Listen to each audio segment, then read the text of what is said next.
아멘. 아멘. 자리에 앉겠습니다. 할렐루야.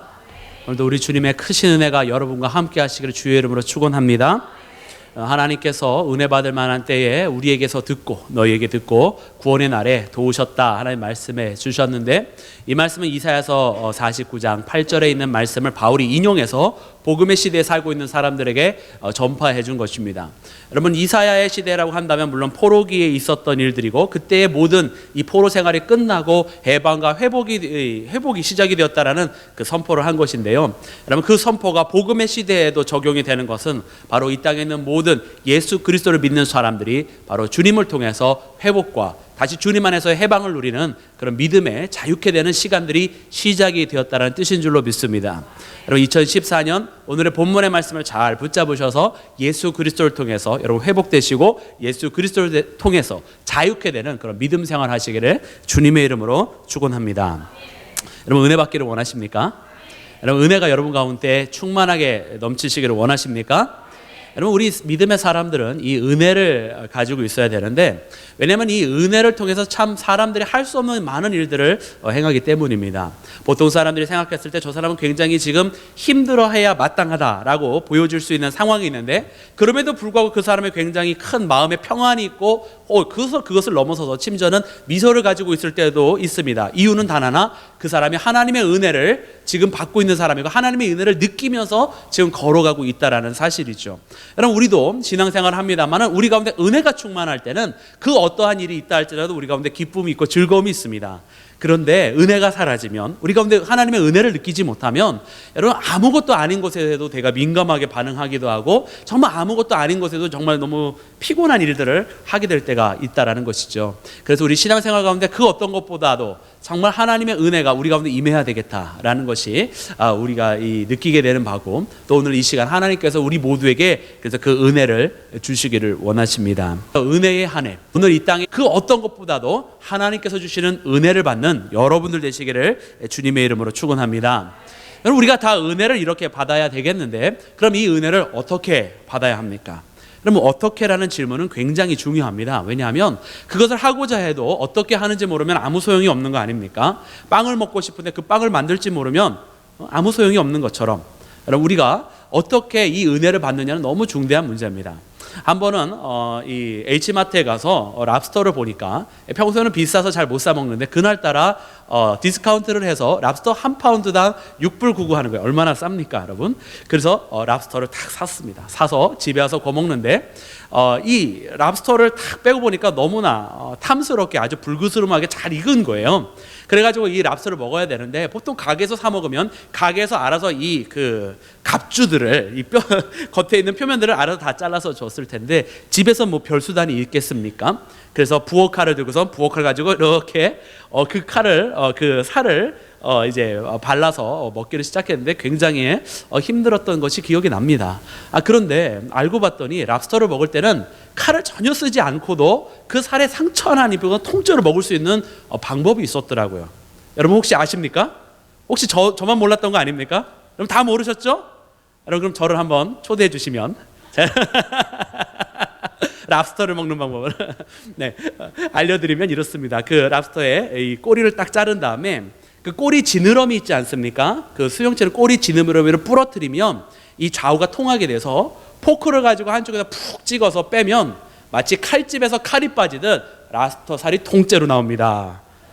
아멘이십니까? 아멘을 하시는데, 네. 여러분, 이렇듯 하우라는 건 굉장히 중요해요. 왜냐하면 그 어떻게 해야 되는지를 알면, 그 노하우를 알면 참으로 쉬운데, 이 하우를 모르면, 어떻게 해야 될지를 모르면 같은 일을 해도 고생을 하면서 할 수밖에 없다라는 것입니다. 우리 신앙생활도 마찬가지입니다. 우리가 하나님께 가는 방법을 너무나 잘 알고 있다면, 그리고 어떻게 해야 되는지 알면 정말 쉽게 할 수도 있는데, 어떻게 하고는 싶은데 해야 될지를 모르면 고생하면서 같은 길도 걸어갈 수밖에 없다라는 것이죠. 여러분, 우리가 은혜를 받기를 원하는데 이 은혜는 그럼 어떻게 받아야 되느냐? 여러분, 그것은 오늘 본문 말씀에 이미 우리에게 가르쳐주고 계십니다. 오늘 본문 2절의 말씀을 함께 같이 읽어보도록 하겠습니다. 시작. 이르시되 내가 은혜 베풀 때에 너희에게 듣고 구원의 날에 너를 도왔다. 아멘. 하나님께서 은혜의 때에 우리에게 구원의 날에 도와주셨다라는 겁니다.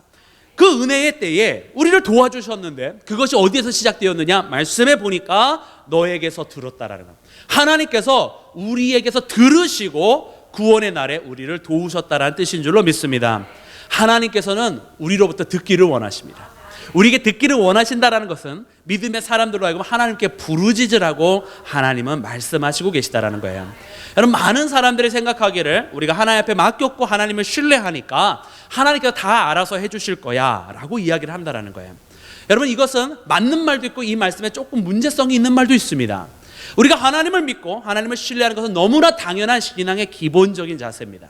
그래서 하나님 앞에 맡겼기 때문에 우리가 근심을 있는 마음으로 지나가는 것입니다. 그러나 하나님 앞에 맡겼다라는 뜻은 내가 아무것도 안 해야 된다는 뜻이 아닙니다. 여러분, 우리가 성경에 보면 느헤미야라는 눈물의 선지자를 우리가 알고 있습니다.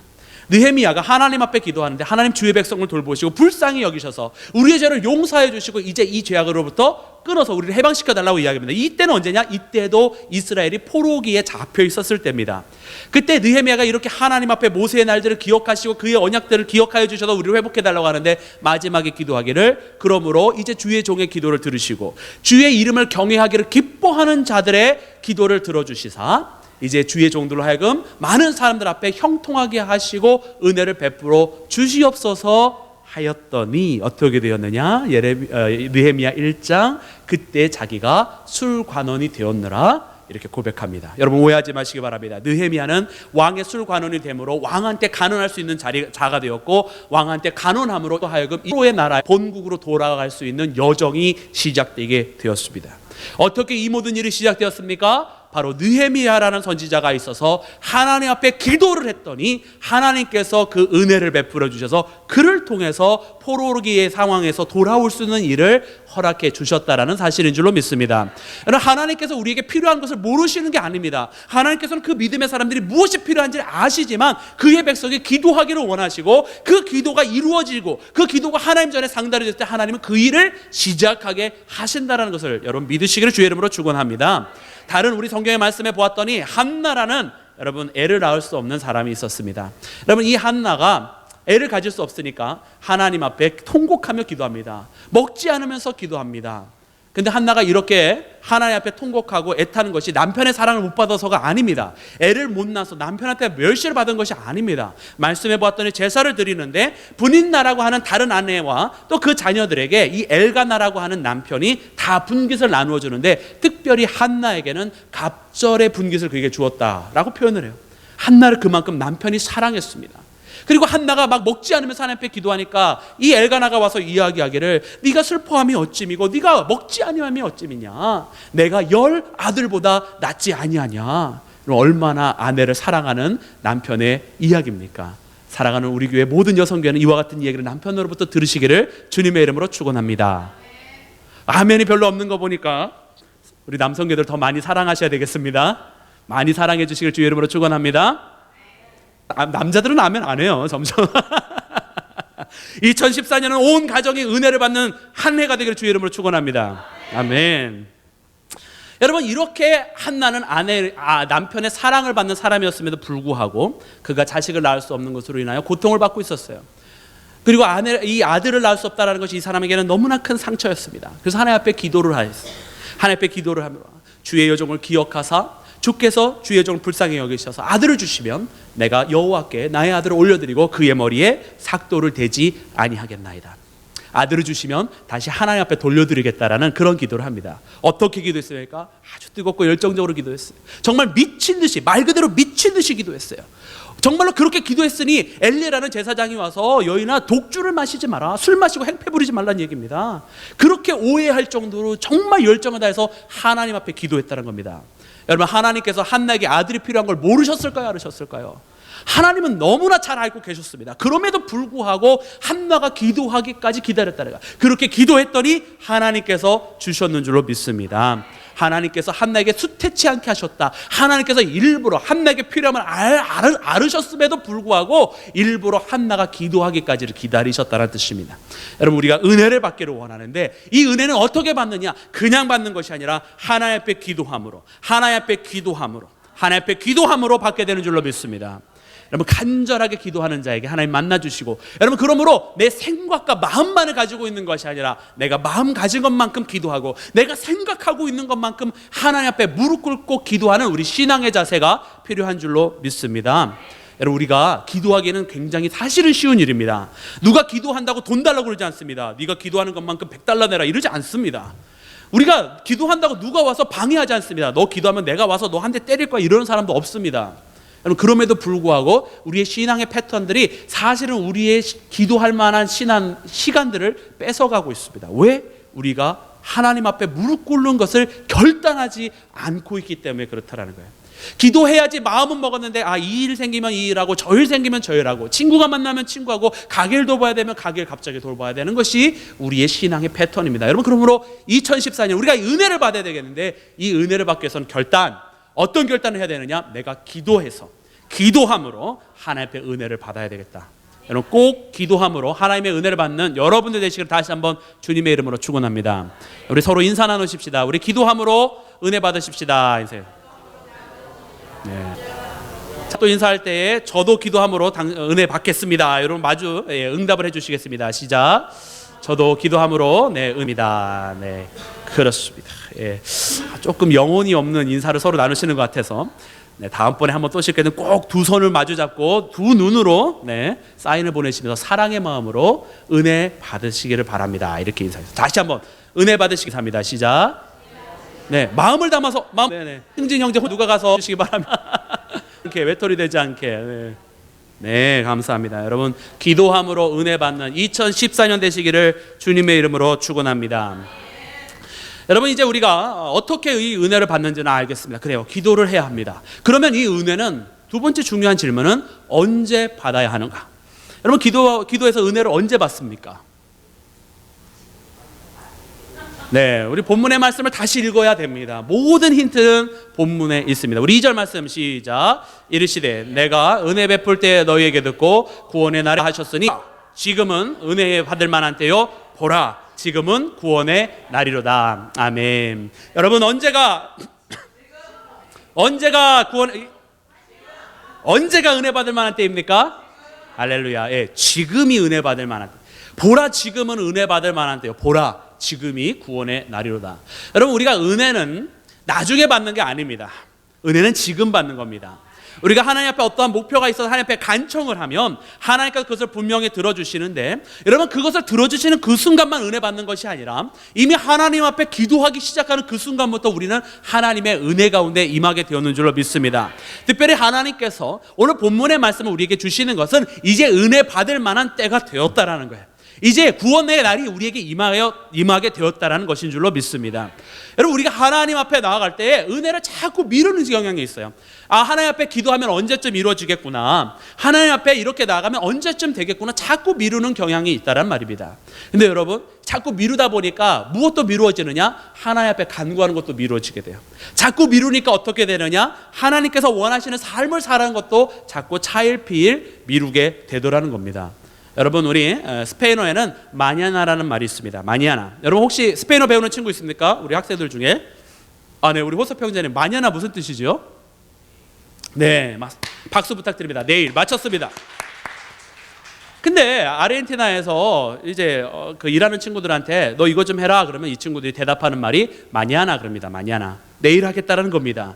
근데 여러분 아십니까? 아르헨티나에서 마냐나는 내일의 의미가 있지만 내일도 될 수 있고 모레도 될 수 있고 1년이 될 수 있고 10년이 되고 영원히 안 될 수도 있습니다. 마냐나 그냥 다음에 한다고서는 안 하는 거예요, 여러분.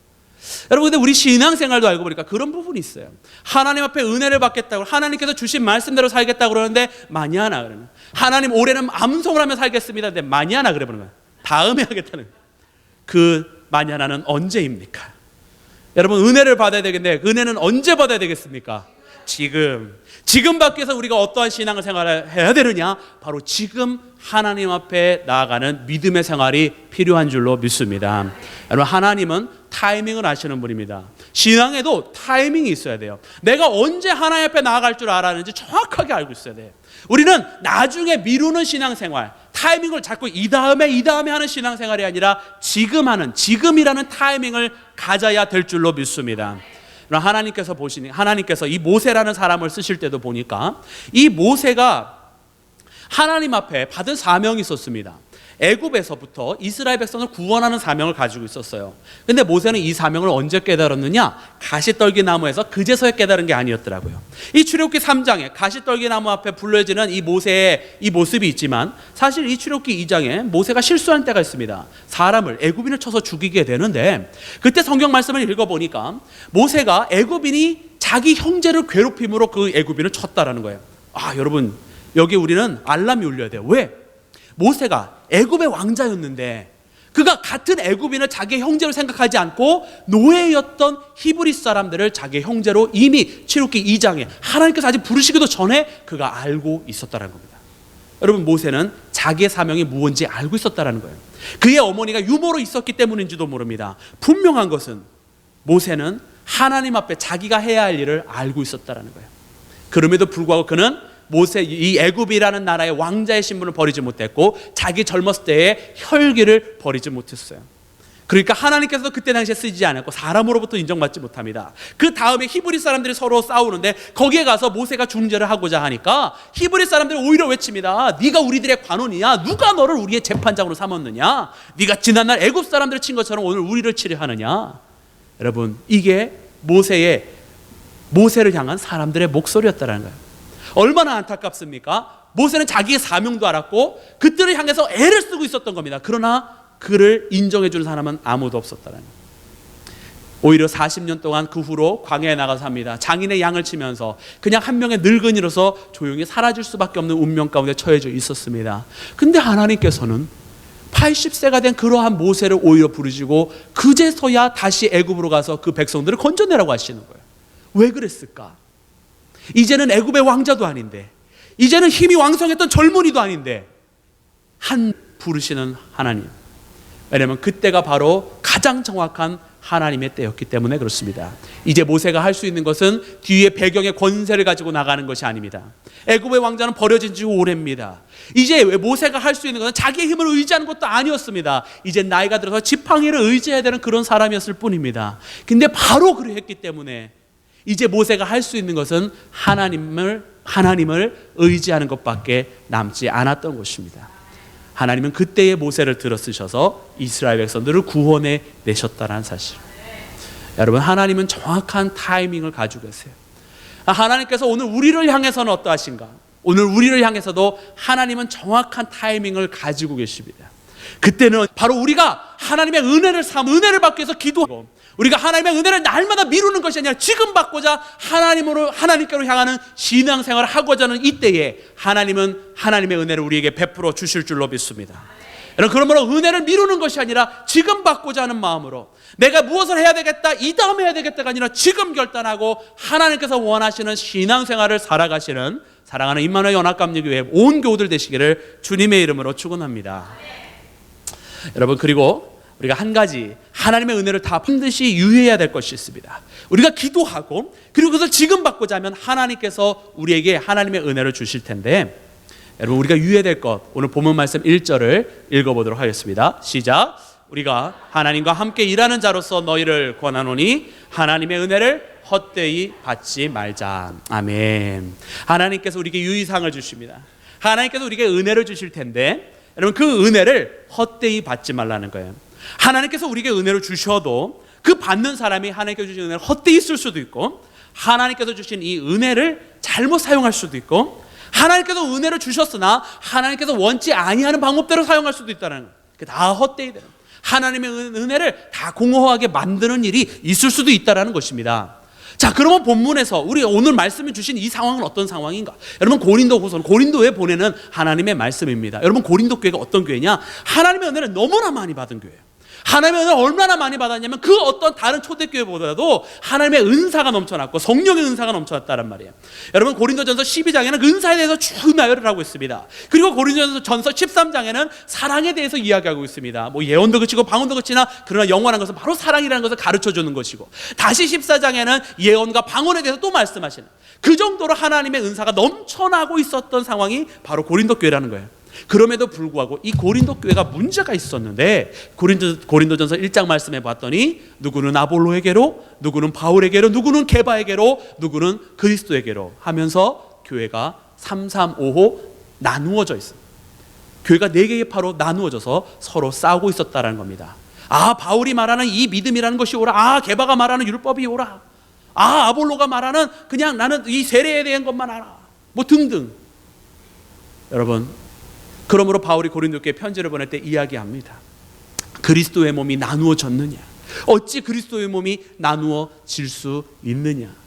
바울은 이 얘기를 통해서 그리스도의 몸이 하나이듯 그리스도의 몸이라 불리우는 교회도 하나가 된다는 것을 이야기하는 것입니다. 그리고 왜 교회가 이렇게 나누어질 수밖에 없는가? 어쩌면 은사 때문에 그럴 수도 있다는 거. 왜? 은사를 받은 자들은 항상 교만의 유혹에 놓여져 있습니다. 남들이 하지 못하는 거, 남들이 보지 못하는 데 교만해질 수가 있습니다. 남들보다 잘 가르친다라는 교만이 생길 수도 있고, 남들이 보지 못하는 것을 알았다라는 교만이 생길 수도 있다라는 것입니다. 여러분, 그 교만들이 결국 무엇을 일으키느냐? 교회를 나누게 되는 거예요. 고린도전서 말씀에 보았더니 지혜 가진 자의 지혜를 패하고 총명한 자의 총명을 패하리라 말씀하셔요. 그것은 교만을 낮추시겠다는 뜻입니다. 그리고 믿음의 사람들은 오직 십자가의 길을 선택하는 줄로 믿습니다.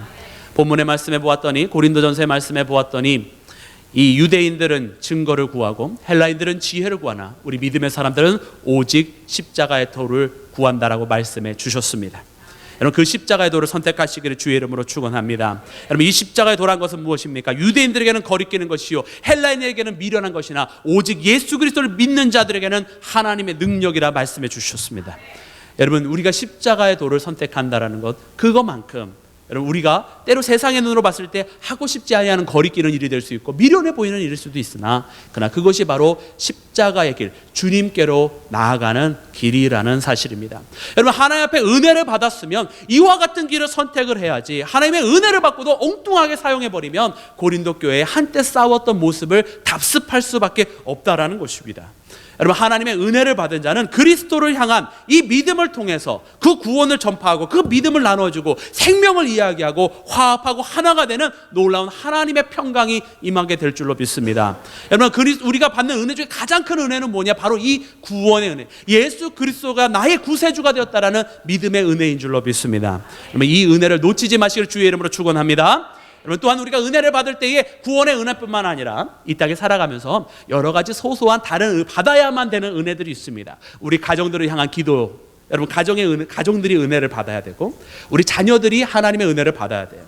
여러분, 우리 자녀들이 우리의 힘으로 키우지만 여러분, 우리가 다 할 수 있지 않습니다. 우리는 잘 키운다고 키웠지만 알지 못하던 사이에 잘못된 길로 들어갈 수도 있고 유혹에 빠졌을 수도 있다는 거예요. 그러므로 우리 자녀들을 키우는 것도 하나님의 은혜가 아니면 아니 되는 거예요. 우리의 사업들도요, 마찬가지입니다. 우리의 사업들도 우리가 계획을 하고 우리가 뭔가를 준비하지만, 여러분, 우리가 계획대로 되었던 거 정확하게 된 적이 과연 몇 번이나 있었습니까? 정말 우리가 하다 보면 우리의 계획대로 되지 않은 일들이 얼마나 많이 있습니까? 그렇기 때문에 우리의 인생의 사업도 하나님께 맡겨야만 한다는 것입니다. 여러분, 이렇게 하나님 앞에 맡기는데, 하나님 앞에 맡기고만 나아가는데 그 은혜를 받게 되면 어떻게 되느냐는 거예요. 하나님께서 가정에 축복을 주시면 여러분, 그 가정이 그리스도의 복음의 근거지가 되어야 될 줄로 믿습니다. 그래서 가정에서 화평을 나눌 뿐만 아니라 예수 그리스도를 향한 삶을 표본이 되어서 그것을 전달해 주는 사람이 되어야 되고, 하나님께서 우리가 사업을 위해서 기도했습니까? 그래서 하나님께서 물질의 축복을 주시거들랑 하나님께서 결단코 나만의 창고를 채우라고 주시는 물질이 아니니까 하나님의 일을 위하여, 또한 그것들을 필요로 하는 사람들을 위하여 나누어 주는 자가 되어야 될 줄로 믿습니다. 여러분, 많은 사람들이 하나님 앞에 기도하고 간구해서 그 은혜를 받았습니다. 그래서 많은 사람들이, 많은 기독교인들이 하나님 앞에 물질의 축복을 받고 내가 하나님을 잘 믿었더니 축복받는 사람이 되었다라고 간증하는 것은 우리가 얼마나 많이 들었습니까? 그러나 그 이후는 뭐냐? 그 축복을 받은 후에 또다시 그 축복이 되어주는 축복의 근원이 되었는지는 우리가 퀘스천 마크를 달아봐야 됩니다. 여러분, 그러므로 여러분 축복을 나누어 줄 수 있는 사람이 되십시오. 하나님 앞에 은혜를 받으면 하나님의 은혜를 나누어 줄 수 있는 믿음의 사람이 되기를 바랍니다. 하나님께서 주시는 은혜는 모두 다 나누어 주게 되어 있어요. 우리가 아까 전에 가르치는 은사를 얘기했습니까? 가르치는 건 누구를 위한 겁니까? 자기를 위한 게 절대로 아니라는 것입니다. 믿음의 은사, 예언의 은사 다 얘기했습니까? 이 모든 것들은 다 교회를 세우기 위한 은사라는 것을 우리가 기억을 해야 될 것입니다. 우리가 믿음의 구원의 예수 그리스도를 통한 은혜를 얘기했습니까? 그것은 온 인류를 향한 하나님의 은혜인 줄로 믿습니다. 이렇듯 하나님께서 주시는 모든 은혜는 나누어 주도록 되어 있는데, 특별히 우리가 가장 오해하는 것, 물질의 은혜. 하나님께서 물질의 은혜를 주시거들랑 나만을 위한 게 아니라는 거예요. 그동안 내가 힘들어서 하나님께서 나를 위해서 주시기도 하셨겠지만, 그러나 하나님의 궁극적인 목적은 그것을 통해서 또 다른 사람들을 위한 하나님이 복이 되어 주어라라고, 하나님은 우리를 복의 근원으로, 우리 자신만을 위한 복을 주시는 게 아니라 우리가 남들의 복이 되어주는, 여러분 그와 같은 것을 하나님은 원하시는 줄로 믿습니다. 여러분 2014년 그러므로 기도함으로 우리가 은혜를 다 받게 될 텐데, 그 기도함으로 나중에 받는 것이 아니라 지금 하나님의 은혜를 받게 될 텐데, 특별히 그 은혜를 헛되이 사용하지 마시고 하나님께서 원하시는 뜻대로 사용하시기를 주님의 이름으로 축원합니다.